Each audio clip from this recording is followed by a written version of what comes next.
Hi, it's me again with CorelDRAW Tips and Tricks Part 2.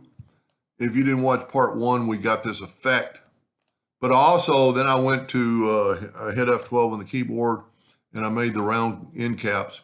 So it looked somewhat better, and I still wasn't really happy with it, but you can kind of see it's pretty good, but it's a little bit jumpy.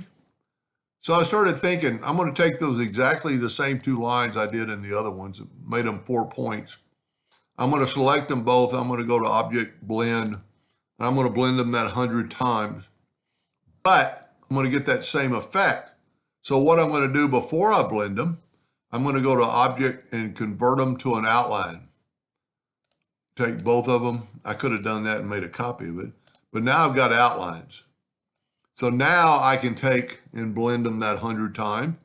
I'm going to do what we did before and break the blend apart. I'm going to go ahead and safely go to Object, Group, and Ungroup All, and then I'm going to group it back. It's a little pet peeve of mine, but it works. And then I'm going to bring in the text. And you can see, we can see it on top, so it's going to work.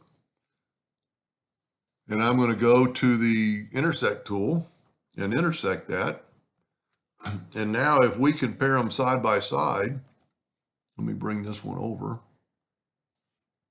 Because it was an object and not a line, it cut. Well, I'll tell you what, let's make this back to square corners. Hit F12 on your keyboard, make it the end caps. You can kind of see that it's kind of, well, we're not comparing a T to a T. Let's put them up here. So the one on the left was the regular text, and the one on the right is I've turned it into an object. So it cut it. What happens when you're intersecting and you cut it, it's just kind of cutting it where it can. This is actually cutting it exactly where the text was. Hope that made a little bit of sense, and thank you for watching.